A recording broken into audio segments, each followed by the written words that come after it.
Paciente de 23 años, diagnosticado de enfermedad celíaca y sometido a una dieta sin gluten. Tras ello recuperó, pero siguió con 2 a 3 deposiciones al día de heces blandas. Las grasas en heces eran de 10 gramos por día. ¿Está bien esa cantidad de grasas en heces? ¿Cuánto es lo normal de grasa en heces? Menos de 7 gramos por día. Si tiene más de 7 gramos por día, eso se llama esteatorrea, ¿de acuerdo? Eso es esteatorrea.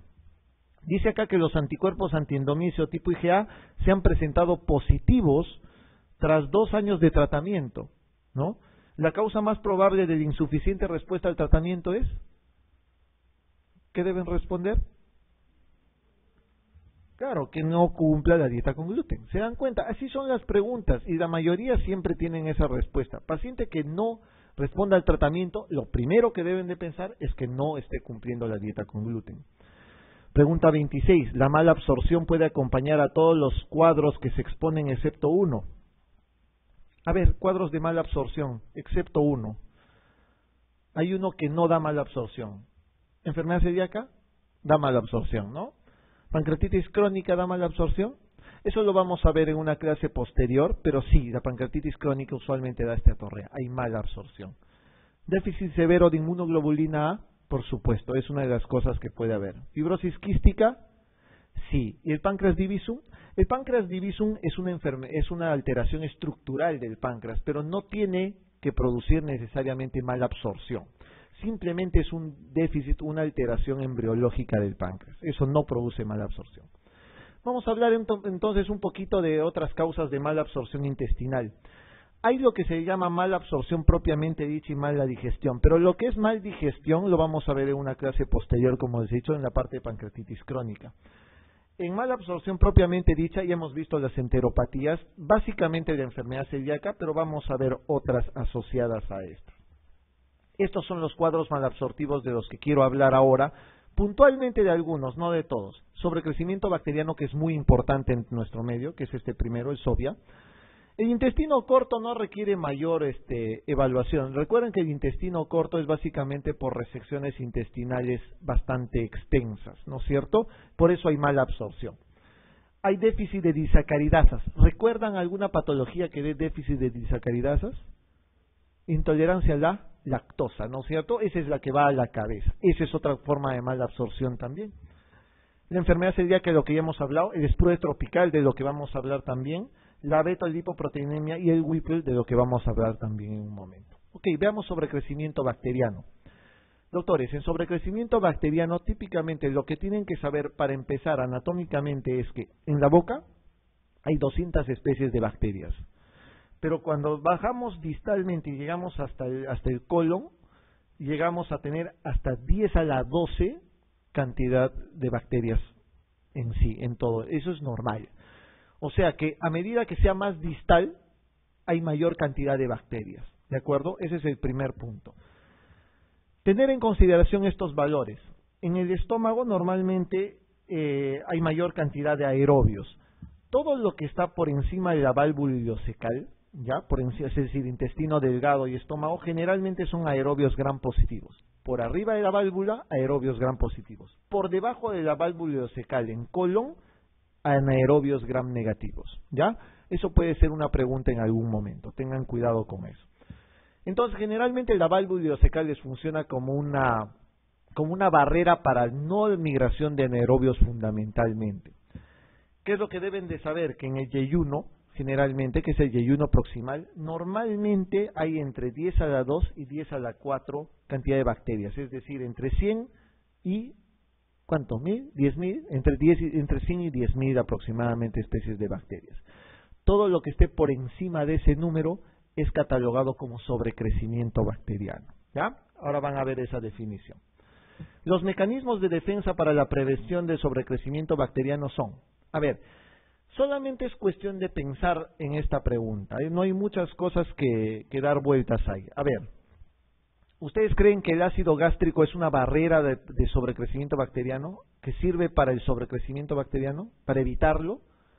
Por supuesto, la acidez gástrica es una de las cosas que protege al individuo o a la persona de sobrecrecimiento. Por eso, doctores, el omeprazol no es vitamina, ¿ya? No se da a los pacientes a diestra y siniestra durante años, ¿ya? Porque si tú le das omeprazol a un paciente durante años, ¿qué es lo que vas a producir? Hipoacidez, atrofia gástrica y sobrecrecimiento bacteriano, ¿de acuerdo? Uno de los eventos adversos no muy frecuentes, pero que está descrito actualmente del omeprazol, es por ejemplo la infección por Clostridium difficile en pacientes que están postrados y en pacientes que están hospitalizados por largo tiempo. Entonces, los pacientes que sufren de eso pueden tener infección por Clostridium difficile y pueden tener neumonías por aspiración, incluso, porque hay sobrecrecimiento bacteriano, ya que la acidez está prácticamente nula, ¿de acuerdo? Ojo entonces con eso. ¿La secreción biliar y pancreática les parece un factor protector para sobrecrecimiento bacteriano? ¿La peristalsis retrógrada, la barrera mucosa intestinal o la válvula ileocecal? Válvula ileocecal ya les he mencionado que sí, ¿no? Evita el paso de anaerobios básicamente. La barrera intestinal es importante. Tener la barrera mucosa indemne, por supuesto que es una barrera protectora de sobrecrecimiento bacteriano. ¿La peristalsis retrógrada? No, pues, ¿no? La peristalsis retrógrada no lo es, ¿no? Entonces, la secreción biliar y pancreática sí lo es. Peristalsis retrógrada no puede ser. La motilidad normal de una persona es un factor protector. Si tu motilidad está adecuada, tus bacterias van a ser eliminadas de una manera adecuada. Si tienes una peristalsis o tienes problemas neurológicos donde no haya buena motilidad, hay sobrecrecimiento bacteriano, ¿sí? Entonces, ojo con eso. Intolerancia a la lactosa, claramente mencionarles simplemente eso, ¿no? La lactosa, que no puede ser degradada fundamentalmente porque no hay lactasa, va a pasar de largo, ¿no? Produciendo algo que llamamos nosotros como diarrea osmótica, porque va a jalar agua y va a jalar electrolitos.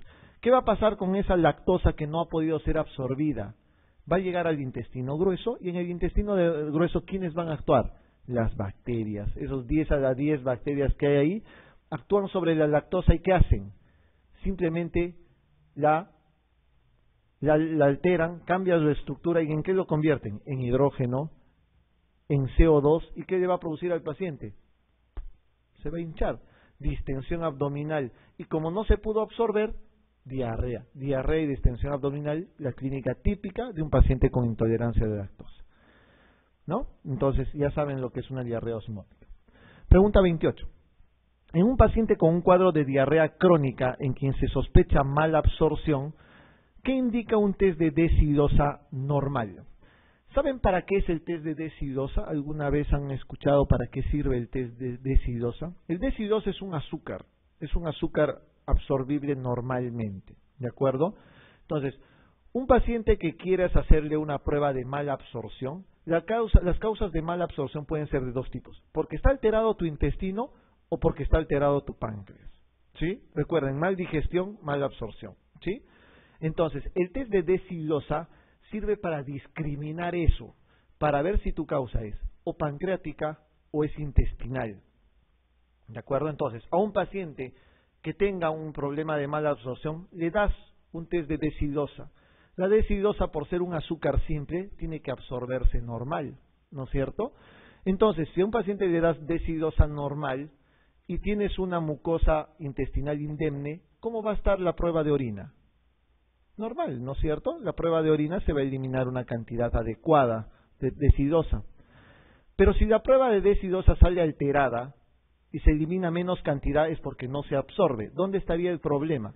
En el intestino, ¿no es cierto? Cuando el test de decidosa está normal, ¿sí?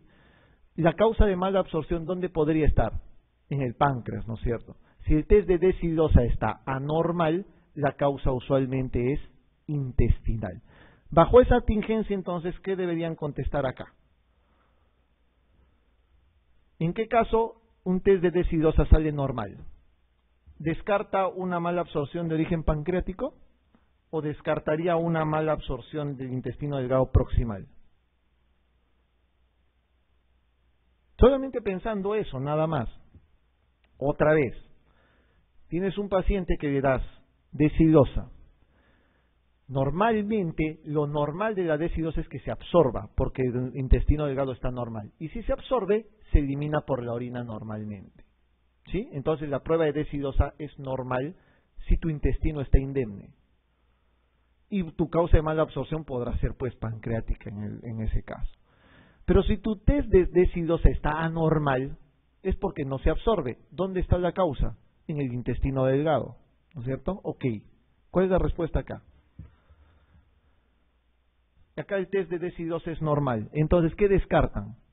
Que sea una mala absorción de tipo intestinal, porque está normal. Pues están descartando que el problema sea intestinal, porque se absorbe bien y la prueba de orina está básicamente normal.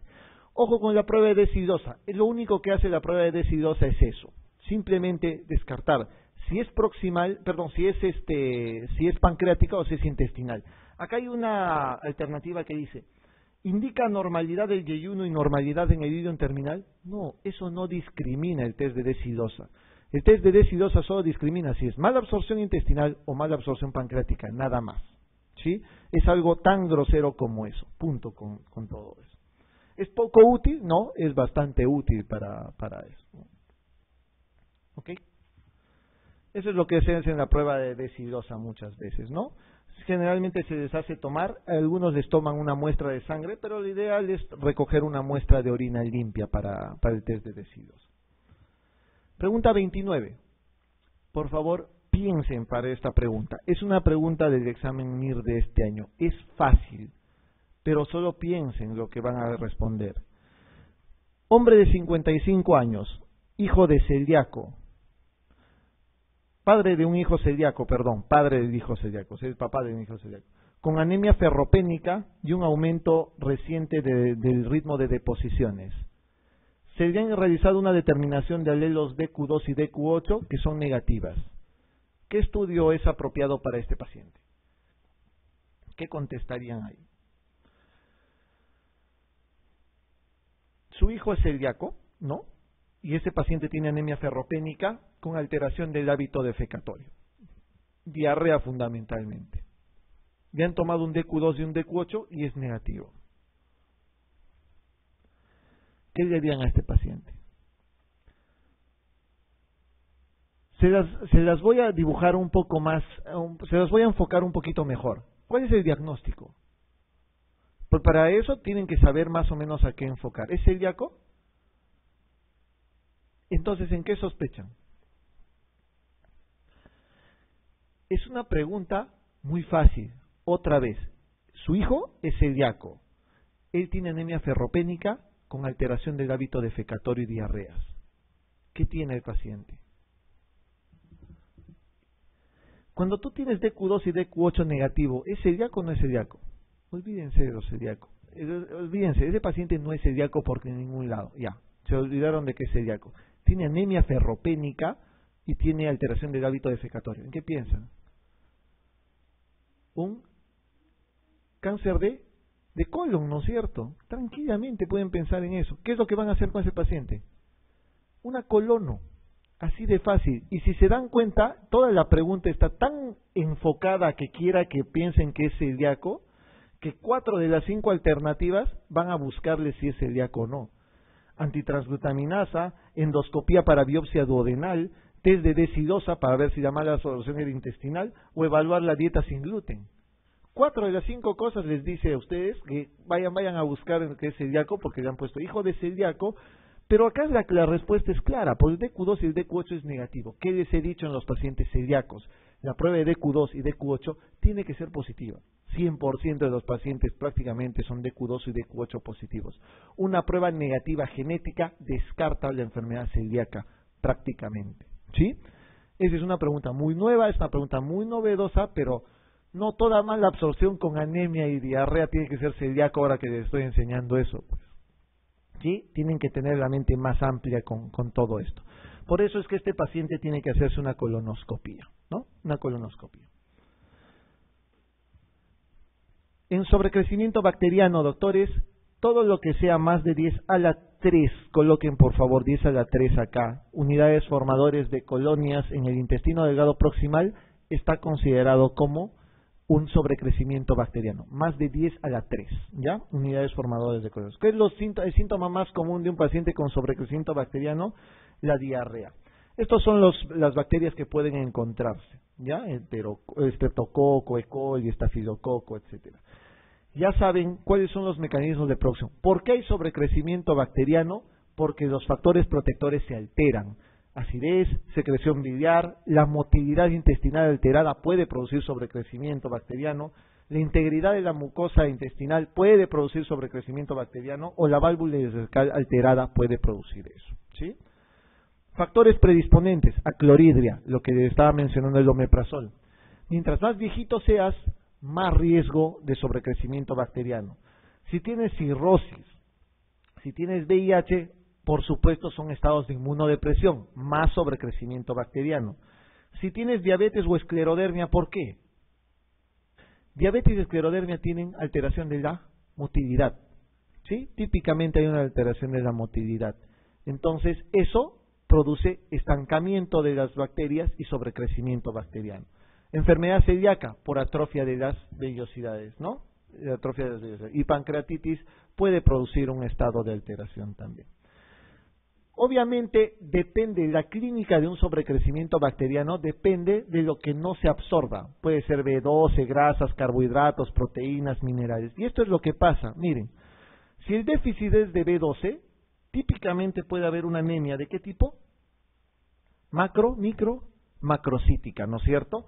Puede haber astenia y síntomas neurológicos. Eso es lo que hay en un déficit de B12. Si hay un déficit de absorción de grasas, típicamente el paciente tiene esteatorrea, pérdida de peso y meteorismo. Sobre todo esteatorrea, más de 7 gramos por ciento de grasas en las heces. Y si hay mala absorción de carbohidratos, típicamente hay flatulencia, diarrea y puede haber meteorismo también. Como hay en la que, en la intolerancia a la lactosa, ¿no es cierto? Entonces la clínica depende necesariamente de lo que no se pueda absorber. Miren en la anatomía patológica lo que se encuentra. Si le tomas una biopsia a un paciente con sobrecrecimiento bacteriano, miren lo que hay. Atrofia de vellosidades, infiltración de la lámina propia y linfocitosis interepitelial. ¿A qué se parece? ¿A una enfermedad celíaca? Son las 3 mismas características que les he mencionado en la enfermedad celíaca, ¿sí? Las 3 mismas características de la enfermedad celíaca hay un sobrecrecimiento bacteriano.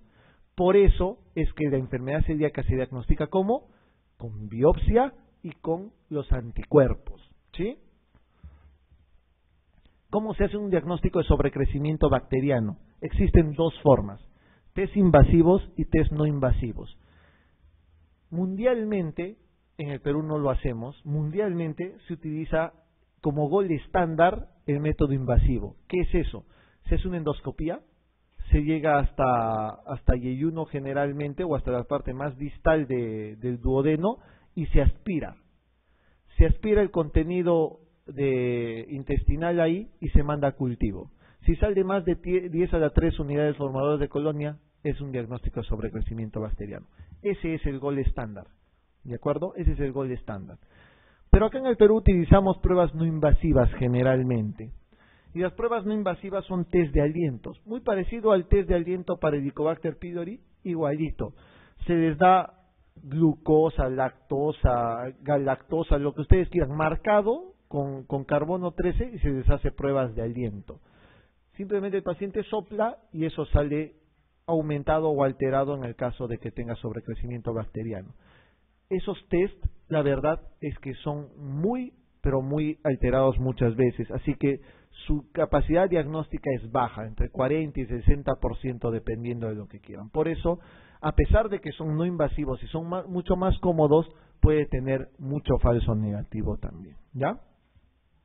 Diagnóstico invasivo, entonces, el gol estándar, que es el cultivo por aspirado por endoscopía. Es la prueba de oro para todo lo que les digo. En Chile, 100% de sensibilidad y especificidad, imagínense con eso. Los test de hidrógeno expirados, o sea, los test de aliento, pueden ser con glucosa, lactulosa, lactosa, con ácido glicólico, hay varias, incluso con ácidos biliares hacen en algunos casos. Son muy variables, como les digo, no tienen muy buena sensibilidad ni especificidad. ¿Cómo se trata un sobrecrecimiento bacteriano? Si hay mucha bacteria, ¿con qué deberían tratar? Con antibióticos, ¿no es cierto? Y ahí viene el punto, ¿no es cierto? ¿Qué antibiótico voy a darle? Primero, tratar el factor predisponente, no olvidar. Si el paciente tiene acloridria, dejen de darle, pues, Omeprazol. Si el paciente tiene esclerodermia o tiene diabetes, tienen que tratar la enfermedad de fondo. Básicamente es eso.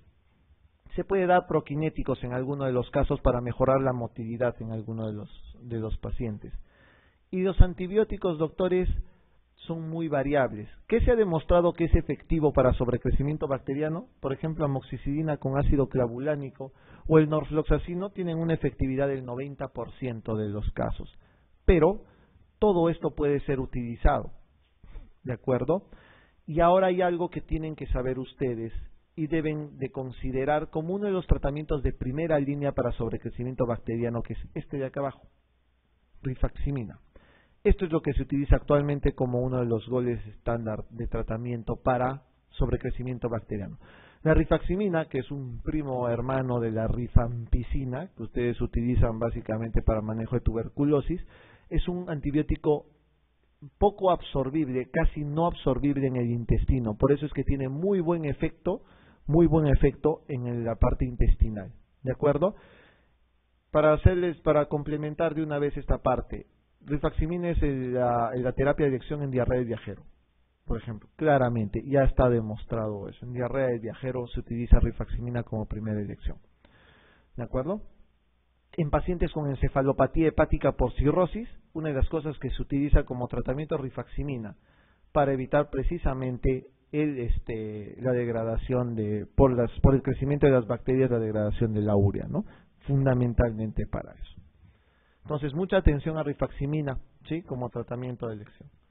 Los prebióticos y los prebióticos se pueden utilizar. ¿Qué son los prebióticos? ¿Qué son los probióticos? Los probióticos son microorganismos vivos, ¿no?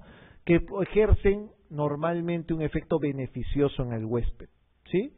Eso es un probiótico. ¿Pero qué es el prebiótico? El prebiótico son los alimentos que facilitan o mejoran el crecimiento de los probióticos en sí.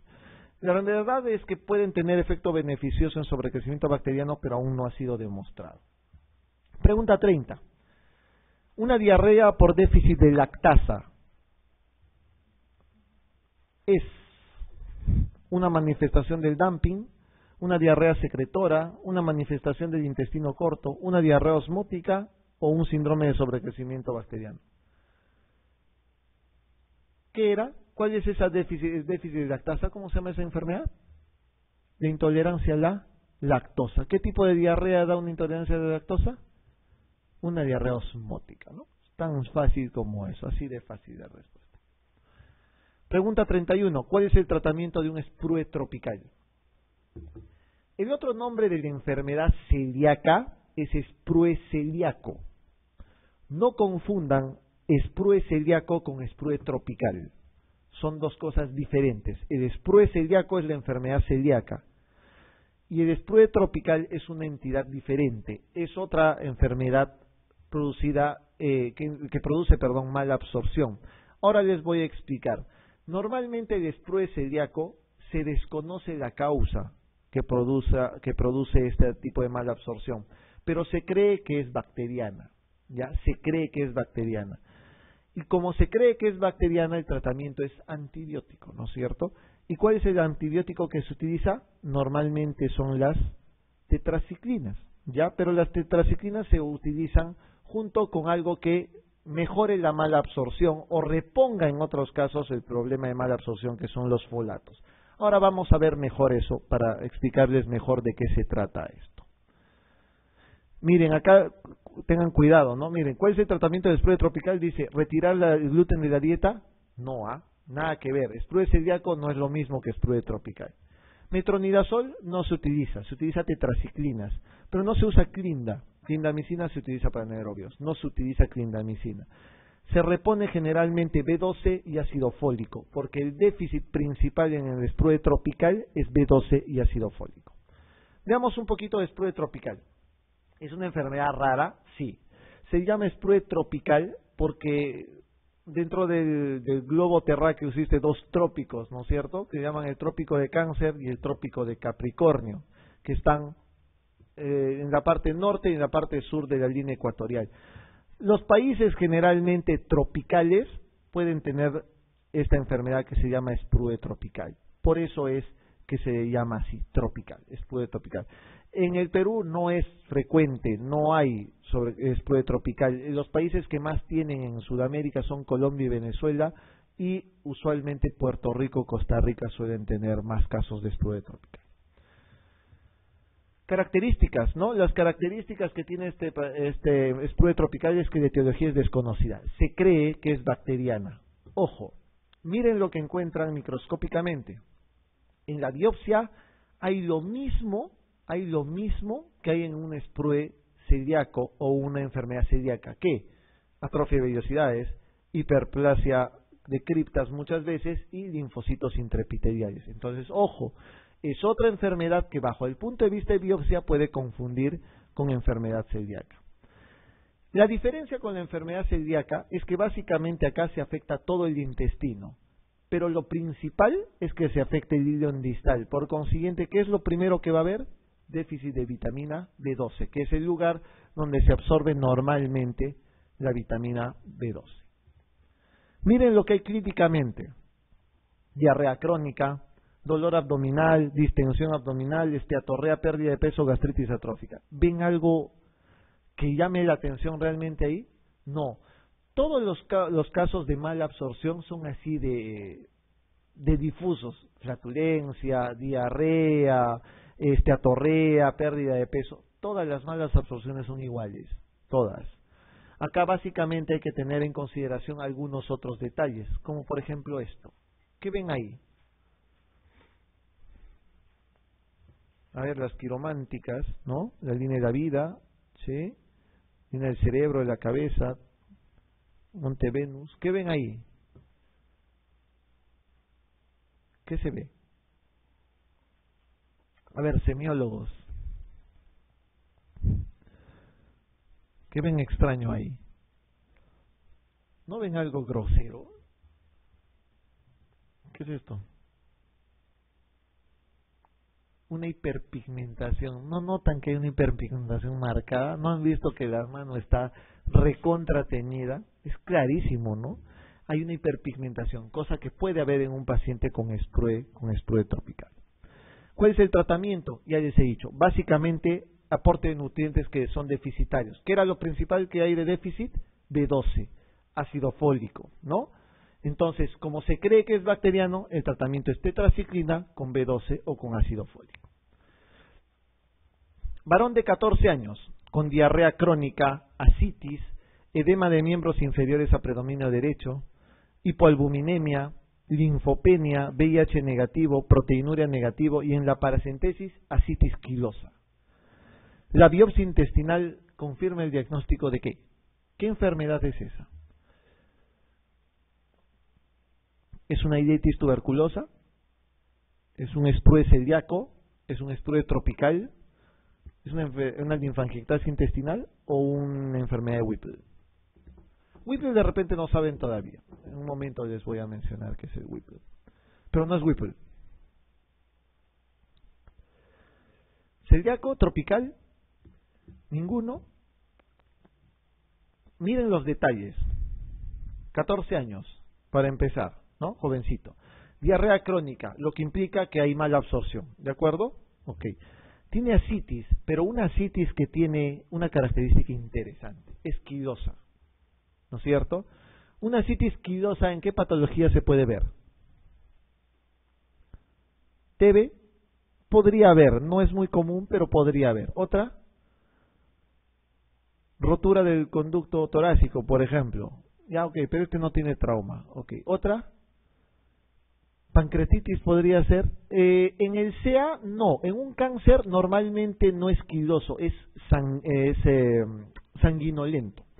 Generalmente es más rojizo, si no es quiloso. Una de las cosas que puede haber en una pancreatitis, por ejemplo, es una ascitis quilosa. Puede verse también. Ya, no es muy usual, ¿ah? No es muy usual, pero puede verse. Otra cosa más que después debe llamar la atención. Tiene un edema de miembros inferiores, pero a predominio de un lado, nada más. Eso no es normal en un paciente que tiene una hipoalbuminemia común y corriente, ¿no? Normalmente cuando hay un edema de un lado y menos edema del otro es porque tiene una alteración, ¿dónde? en los linfáticos, ¿no es cierto? ¿Y este paciente qué tendrá entonces? Una linfangiectasia intestinal. Típicamente, esta no es una pregunta muy común tampoco, pero la linfangiectasia intestinal tiene ascitis quilosa, ¿ya? Porque es un problema de mala absorción principalmente ahí. Es un paciente joven generalmente, ¿no? Y que tiene edemas que generalmente son asimétricos, que eso no es común en una hipoalbuminemia común y corriente. Entonces, eso es lo que lleva al diagnóstico de una linfangiectasia intestinal. Lo más cercano a esto podría ser una TB. Lo más cercano podría ser una TB. La D entonces.